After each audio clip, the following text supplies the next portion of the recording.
Hi, my short story is called The Hidden Man, and it takes place in Dubois, Wyoming, in the big open fields where there's just small towns.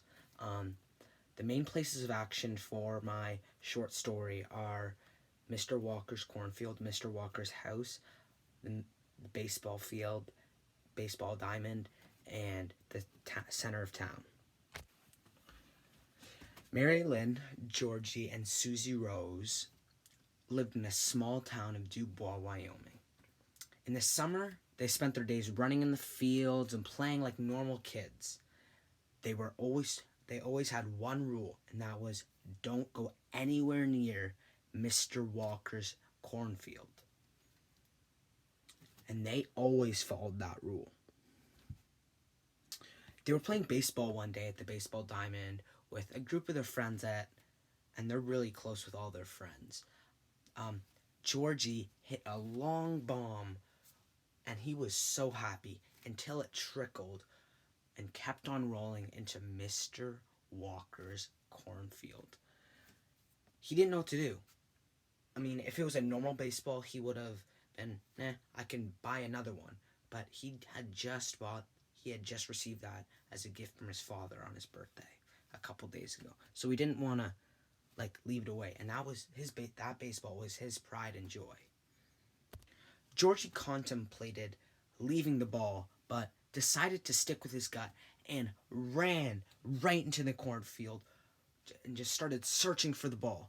He looked everywhere and he pled for his friends to come and help him. He was like, "Come on, guys, help me!" But all his other friends left and because they were scared. They didn't know what was gonna happen. No one had ever been inside Mr. Walker's cornfield except his two best friends, Susie and Mary. They were the only ones to help him. They searched for 15 full minutes, and they were being as quiet as mouse because they didn't want Mr. Walker to hear them. Before they knew it, they were only about 20 feet away from the home, and if they made any noises, Mr. Walker could hear them. Susie Rose sneezed very loudly by accident. She regretted not holding it in after. The door swung open, and Mr. Walker trotted out like a mountain lion and said, "Who's in my cornfield?" The kids tried to hide, but they just couldn't. Mr. Walker try, ended up finding them, and he explained to them that the cornfield's all I got. I don't want people messing with it. That's all I have to live for. Mary Lynn stood up for the group and talked about, "You are a nice person. You just need to be surrounded by the right people, and then good in you will come out." Mr. Walker had a tear run down his cheek and just bursted into tears after that and agreed with them. He said he doesn't really have any true friends and he spends most of his days bored. He after that day, he made an effort to be more friendly and get to know some of the people in Dubois. And now that he was more comfortable with the people in Dubois, they started calling him by his first name, Teddy, and his last name Walker. So they called him Teddy Walker, but they usually just called him Teddy. And the people in Dubois all helped rebuild his house because it was like an old shack that was just like a scary mansion. It's not a scary mansion, like a scary old house.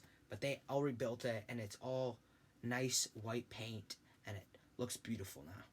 He made an effort. Now Teddy's house is more important and is a part of the community because all the couples go on walks through the cornfield, take pictures, all that jazz.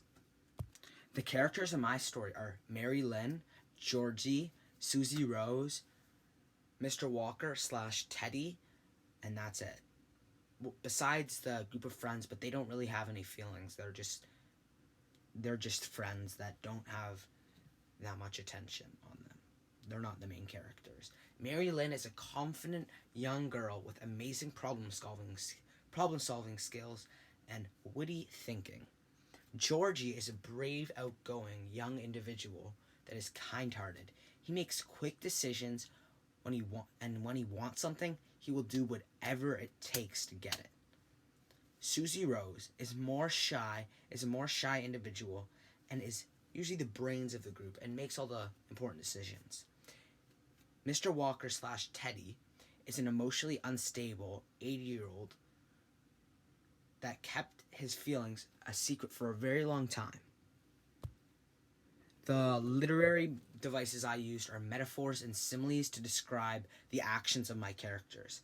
I use these literary devices because it was a good connection between a person's emotions and feelings and animals that we can all relate to.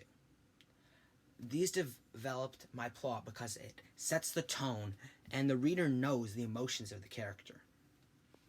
The moral of my story is, if you are a bad person, it's not you. It's the people you surround yourself with or don't surround yourself with. If you want to become a better person, you have to surround yourself with people that you love and love you back.